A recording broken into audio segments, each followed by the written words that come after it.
Okay, girls, so you're not ready for this.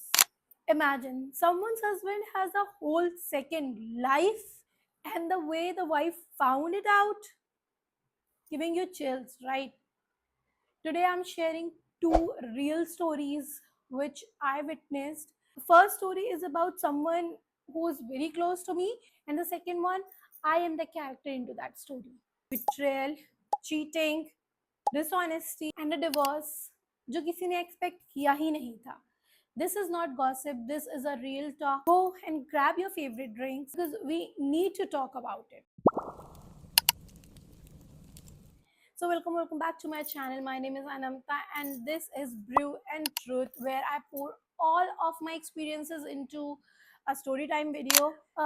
आज मैंने क्यों सोचा कि मैं ये वीडियो शूट करती हूँ या मैं इस बारे में बात करती हूँ, because I heard about a western influencer who got cheated bye her partner when she was pregnant, and it reminds me about my very good friend जिसके साथ सेम चीज हुई है. एंड उसका हस्बैंड ऐसा था कि जिसको देख के आई यूज टू थिंक कि हस्बैंड ऐसे होने चाहिए, and I was so fascinated कि शायद रिलेशनशिप्स ऐसे होते हैं.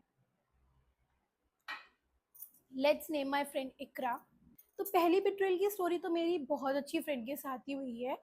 हम कभी मिले नहीं हैं, बट वो मेरी बहुत बहुत बहुत पुरानी फ्रेंड है. हम लोग लॉन्ग डिस्टेंस फ्रेंड्स थे, एंड हमने साथ में बहुत वीडियोस भी किए हैं. हम एक दूसरे से बहुत बातें करते थे, तो हम एक दूसरे को बहुत अच्छे से जानते भी थे.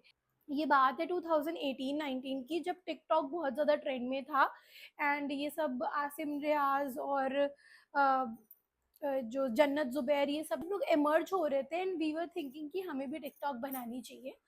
वहाँ पर हमारे अकाउंट्स थे, हम एक दूसरे को वहाँ से जानते थे. इकरा ने मुझे अप्रोच किया था एंड वी बिकेम फ्रेंड्स. हमारी बातें होने लग गई, हम साथ में कोलैबोरेशन में कंटेंट क्रिएट करने लग गए. दूर दूर से ही रील्स पे जो हाफ एंड हाफ वाला कंटेंट होता है वैसा Q&A वीडियोस भी हमने बनाई थी. हम एक दूसरे से बहुत बातें करते थे.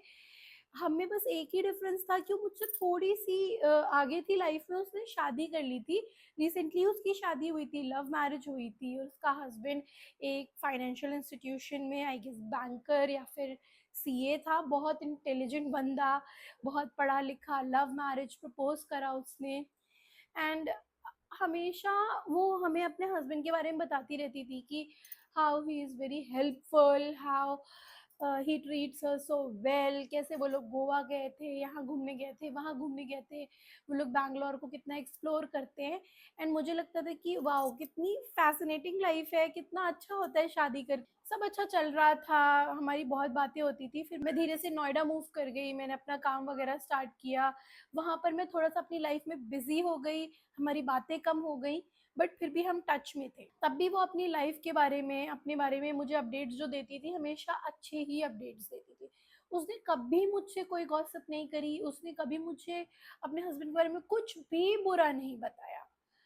एंड यही होती है लड़कियां कि अगर उनके साथ कभी कुछ होता भी है ना, तो वो दूसरों से शेयर करने में एक बार हेजिटेट कर जाती है कि मुझे अपने हस्बैंड के बारे में बुरा बोल के क्या फ़ायदा यार, मेरी फ्रेंड भी मेरे हस्बैंड को बुरा समझेगी करके वो कुछ नहीं बताती है.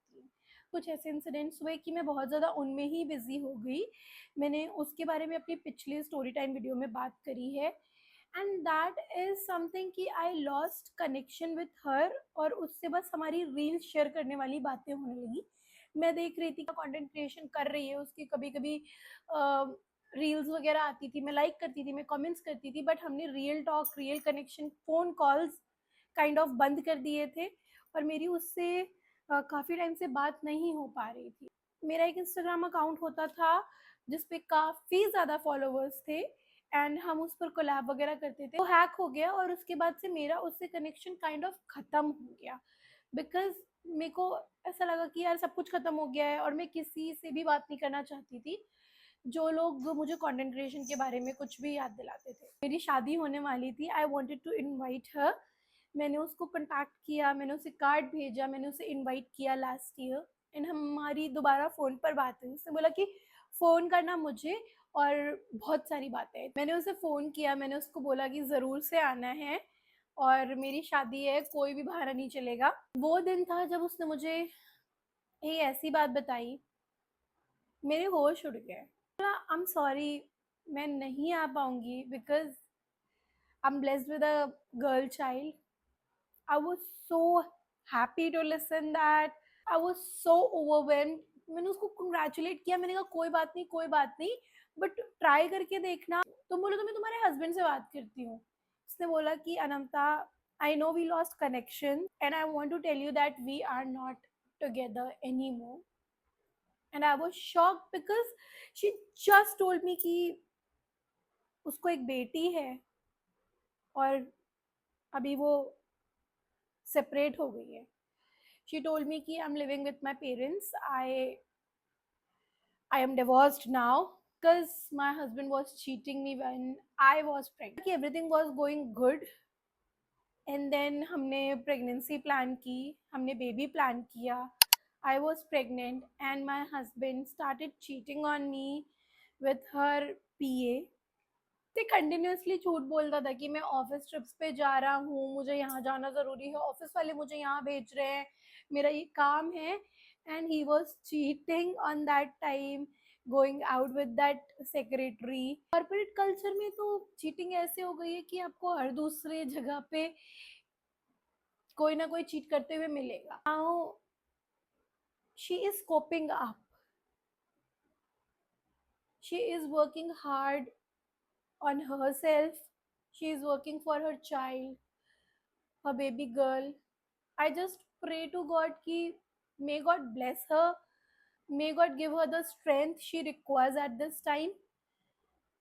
But yes, this was the story. मैं कॉर्पोरेट्स में बहुत ज़्यादा टाइम से काम कर रही हूँ एंड एक्स्ट्रा मैरिटल अफेयर्स ऐसे होते देखे हैं मैंने, ऐसे लाइक लोग हेजिटेट भी नहीं कर रहे हैं, ना लड़कियां हेजिटेट कर रही है ना लड़के हेजिटेट कर रहे, कोई हेजिटेट कर ही नहीं रहा है। उनको लग रहा है कि this is cool, this is culture, बस हम तो ये कर सकते हैं और मेरे हस्बैंड या वाइफ को क्या ही पता चल जाएगा। आई मीन इस टॉपिक पे मैं बहुत ज़्यादा रैंट कर सकती हूँ, मैं बहुत ज़्यादा बोल सकती हूँ और ये वीडियोस में बिल्कुल स्क्रिप्टेड नहीं रखती हूँ। तो I don't know how to express my feeling. मैं किसी को हर्ट भी नहीं करना चाहती हूँ। आई एम नॉट सेइंग कि हर कोई एक जैसा होता है, बट आई एम सेइंग कि हमें अपना स्टैंड एटलीस्ट लेना ही चाहिए। और I move to the next story जिसमें मैं खुद एक पार्ट हूँ, मैंने खुद वो चीज़ फील की है, मैंने खुद वो चीज़ देखी है। Want you guys to put your stance on it. How would you feel like this adultery culture going normalized, benching, situationship, everything? It is like normalizing day by day. What do you think about it? And if you don't want to speak anything, na, just drop a broken heart emoji and I know that you feel same like me. So moving towards the next story, and that is much crazier. This is about me. I faced something that was ridiculous for me. I was working in an organization and वहाँ पर मेरा एक manager था. I don't want to name him. एक organisation में काम करती थी एंड मैंने वहाँ से स्विच करा दूसरे ऑर्गेनाइजेशन के लिए. तो this person was my manager and उसने मेरे को पर्सनली व्हाट्सएप मैसेज किया to congratulate me. I was feeling fine कि हाँ भाई कर सकते हैं, कि अच्छे रिलेशनशिप बिल्ड कर रहा होगा, मे बी इसको भी आगे रेफरल वगैरह चाहिए हो, तो he is trying to connect with me. And I being a dumb girl, मैंने उसको थैंक यू बोला और मेरे को उसकी इंटेंशन फर्स्ट गो में तो बिल्कुल समझ में नहीं है.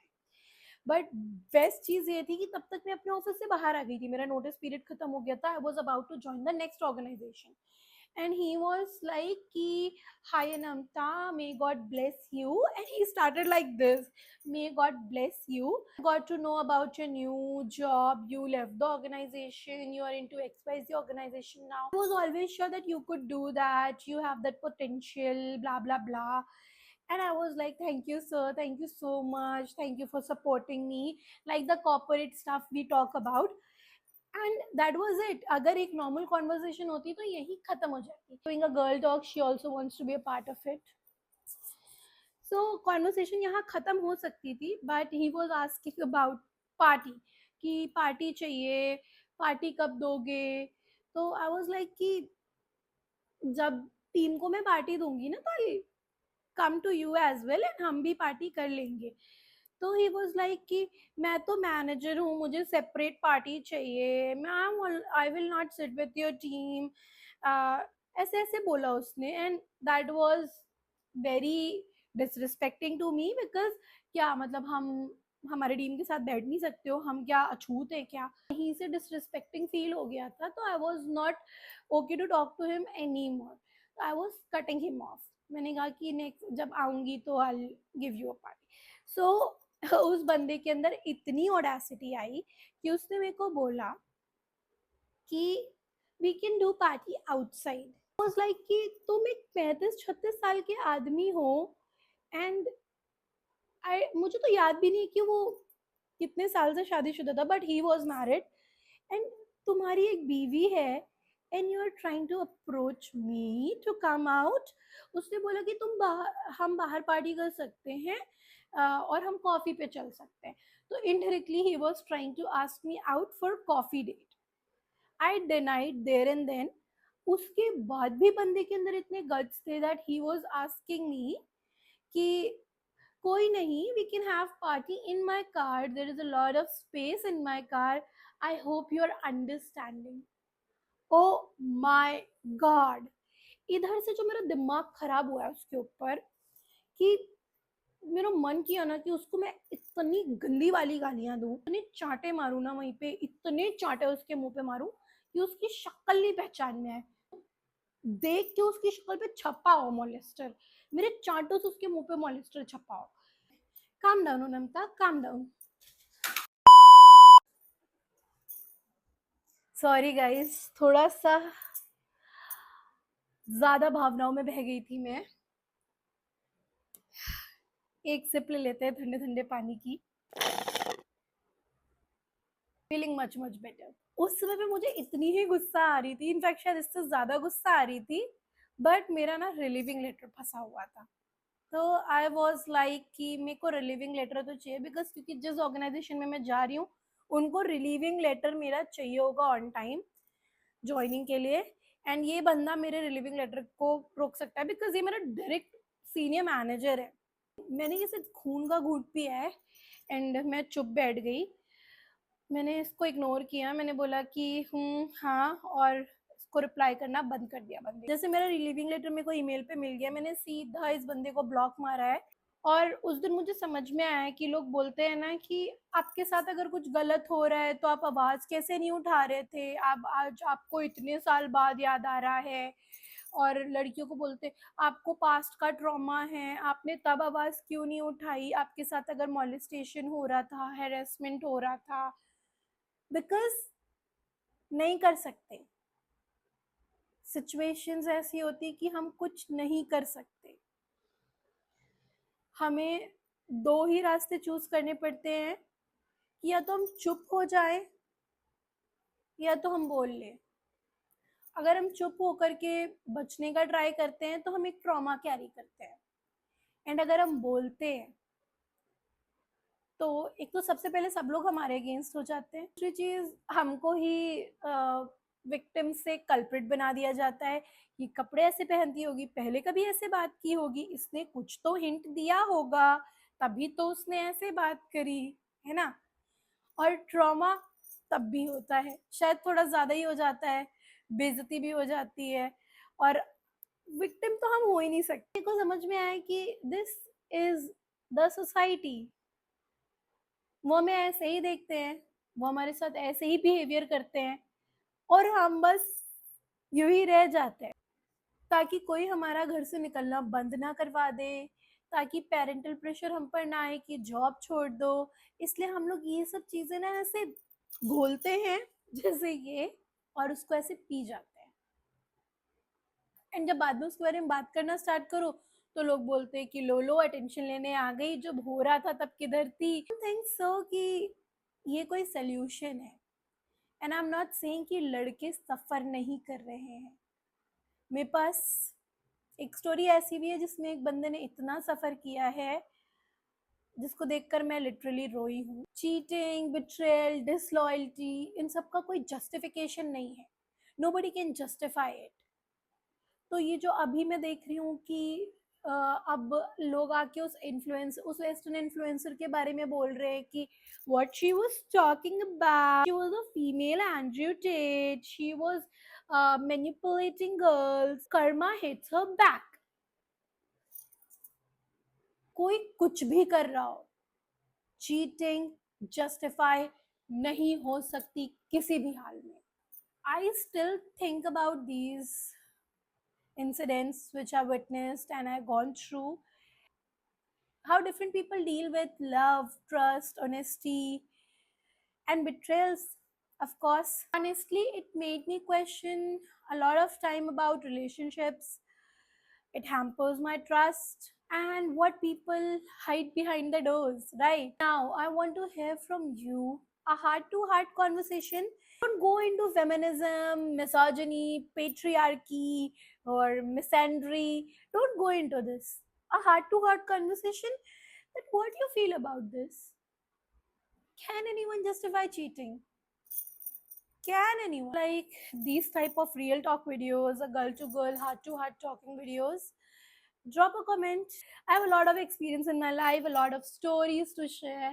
I'll make a new video very soon. Until that, subscribe to my channel and tada bye bye. Love you.